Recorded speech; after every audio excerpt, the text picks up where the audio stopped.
परिचय तो जानते ही हैं आप लोग। नमस्ते मेरे प्यारे देशवासियों। मोदी के ऊपर उतने वैसे ही लोग शंका करते हैं कि क्या बोले, मैं समझा नहीं कि मोदी ने आके सबको बर्बाद कर दिया। मोदी जी ने मुसलमानों के पीछे पड़ गए हैं। सरासर झूठ है, ये झूठ है, झूठ है, झूठ है। मोदी जी ने ट्रिपल तलाक, इंस्टेंट ट्रिपल तलाक खत्म किया, बहुत अच्छा काम किया था। नहीं, मोदी जी ने अच्छा किया। जब तक ईवीएम रहेगी मोदी जी को कोई हरा नहीं सकता। आएंगे तो मोदी जी ही, क्योंकि जोक नहीं है, ये रियलिटी है। मोदी जी पागल है, इतना मेहनत किए। 24 में कह रहा आपकी बार 400 पार। मोदी ने कहा, वाह मोदी जी, वाह वाह। तो चेंज होने में टाइम लगेगा भैया। तुम कहते हो नहीं कोई ताबीज बांध दो आज है चेंज हो जाए, वो ताबीज नहीं है मेरे पास।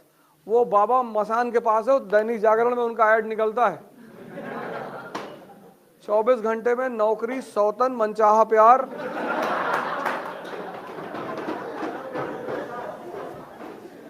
ये सब वही करा सकते हैं। ये भैया हम लोगों से ना हो पाएगा, तो तुम उनसे कांटेक्ट कर लो और सस्ते में नहीं पड़ जाओगे। 3-4-5 हज़ार लेते हैं ज्यादा से ज्यादा, बना के दे देंगे। घूमो।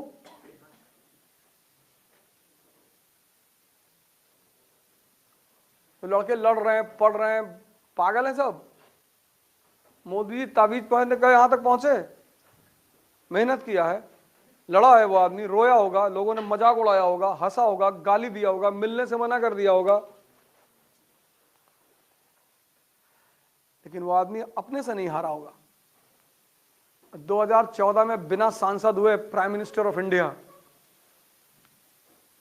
अचीवमेंट है सर। गाली देना कौन सी बड़ी बात है कि हम मोदी जी को गाली देते हैं। गाली, तुम तो आसमान पे थूक रहे हो, मोदी जी को गाली देना थोड़ी बड़ी बात है। अपोजिशन का मतलब ये थोड़ी आप गाली देंगे किसी को। कितना रोया होगा वो आदमी, अकेले रहा होगा, कोई दोस्त नहीं, बीवी के साथ रहे ही नहीं। बिना पाल, यहां लोगों की जिंदगी बीत जाती पार्षदी का टिकट मांगते मांगते। 20-20 साल से पार्टी में है, प्रधानी का टिकट नहीं मिल रहा है, बिना सांसद बने प्राइम मिनिस्टर। 2019 में लोग हार जाएंगे, फिर आया। 24 में कह रहा आपकी बार 400 पार। कॉन्फिडेंस है और ईवीएम है।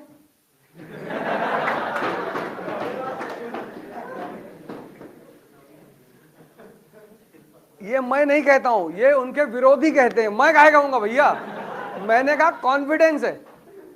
उनके विरोधी कहते हैं कि ईवीएम भी है। Eternally victorious Modi. जब तक ईवीएम रहेगी मोदी जी को कोई हरा नहीं सकता। और ईवीएम के खिलाफ आवाज कौन उठाएगा? सारे तो चोर बदमाश हैं, अरबों रुपया है, ईडी बैठा देगा। 30-30, 40-40 साल पहले सबके घर में साइकिल थी, आज सब हवाई जहाज खरीद के रखे हुए हैं। बैठा स्पीकिंग, वेरी मच स्पीकिंग, हाँ हाँ, निकाल के लाओ पैसा कहां से आया। ममता बनर्जी से कुछ कर नहीं सकते थे, लेडी डेयरी का ईमानदार है, उसके पास कुछ है ही नहीं, साड़ी वाड़ी छोड़ के बेचारी सज्जन महिला है, तो उनके खिलाफ ईडी नहीं बैठाई जा सकती थी, तो बंगाल दे दिया। बंगाल ले, क्योंकि अगर वो बंगाल हार जाती तो ईवीएम पे क्वेश्चन उठ जाता। तभी तो बीजेपी के लीडरों कॉन्फिडेंस देखो कि सरकार तो हमारी आ रही है। कल मैं आदमी से पूछा, मैंने कहा भैया सरकार किसकी आ रही है? अवध भाई 300+। उस बंदे ने मुझसे आज तक जो भी कहा कभी गलत नहीं निकला। ऐसा नहीं कि झूठ बोलने वाला बंदा है। कहा 300+ आ रही है, 300+। जितने लोग पार्टी छोड़ गए हैं इनको दुबई भेजा जाएगा मरुस्थल में ऊंट चराने के लिए। यार मैंने कहा यार भैया हमें माफ कर दो, हम क्लास लेने जा रहे हैं। एक बार एमवे वाले हमको ले गए, हमारे एक दोस्त है एमवे में, तो 15-20 साल पहले वो ले गए। अवध बहुत बढ़िया है। तो वो स्क्रीन लगाते थे बड़ी वाली, तो तो बताया कि आपको जीवन में कुछ नहीं करना, आप 5 साल काम कर लीजिए, उसके बाद आपको कुछ नहीं करना है। तो हमने उनसे कहा कि यार ये हमारी जगह नहीं है, क्योंकि हमको तो जीवन भर खुराफात करना है, हमारा तो सेट है। अरे नहीं बैठो यार बैठो। तो फिर उन्होंने एक बड़ा सा मकान दिखाया, बोला ये किसको चाहिए, तो सबने हाथ उठाया। अरे हमने कहा क्या पागलपन जैसी बातें कर रहे हो यार, कौन मकान बना करेगा। क्रूज दिखाया, उन्होंने कहा कि ये किसको चाहिए, फिर सबने हाथ उठाया। फिर दिखाया बड़ा सारा पैसा बिखरा हुआ, फिर उन्होंने आप पूछा ये किसको चाहिए, फिर मैंने हाथ उठाया भैया हमको चाहिए। मोदी जी पागल है, इतना मेहनत किए, वो भी हम ज्वाइन कर लेते।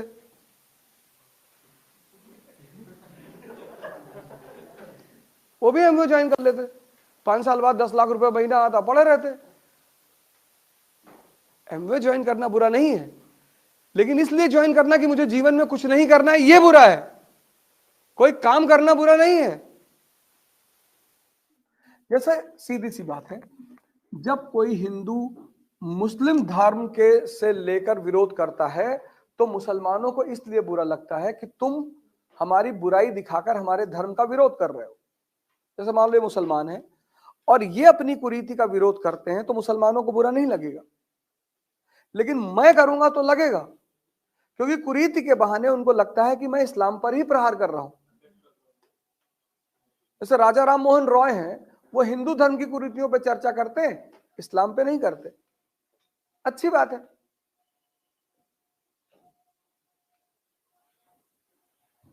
जैसे मोदी जी ने ट्रिपल तलाक, इंस्टेंट ट्रिपल तलाक खत्म किया, बहुत अच्छा काम किया था भाई साहब, काम में कोई कमी नहीं थी।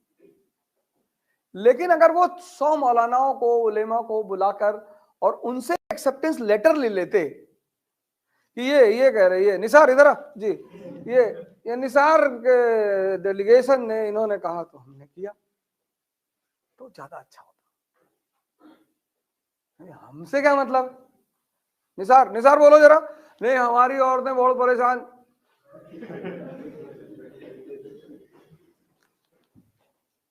अब एक तो करेला ऊपर से नींद चढ़ा, मोदी के ऊपर उतने वैसे ही लोग शंका करते हैं कि मुसलमानों के खिलाफ है, उसमें से इंस्टेंट ट्रिपल तलाक। तो काम भले ही अच्छा है, लेकिन उसको अच्छे के दृष्टिकोण से नहीं देखा गया, उसको इस्लाम पर हमले के दृष्टिकोण से ही देखा गया। ऐसा नहीं कि पहले सारे मुसलमान इस देश के मर्सिडीज पे चलते थे कि मोदी ने आके सबको बर्बाद कर दिया, मोदी जी ने मुसलमानों के पीछे पड़ गए हैं। तो 2014 से पहले मर्सिडीज पे चलते थे। नहीं, आरएसएस की वजह से मुसलमान बर्बाद हुआ, आरएसएस की वजह से। 1206 से 1707 मुसलमान शासक रहा इस देश में। 1858 से 1947 तक अंग्रेजों ने मुसलमानों की ही बात मानी। 1950 से 2014 तक प्रो मुस्लिम गवर्नमेंट रही। किसी की हिम्मत थी मुसलमानों कुछ कह दे? इस 7 साल में मुसलमान भिखमंगा हो गया और हिंदू सब अरबपति हो गए।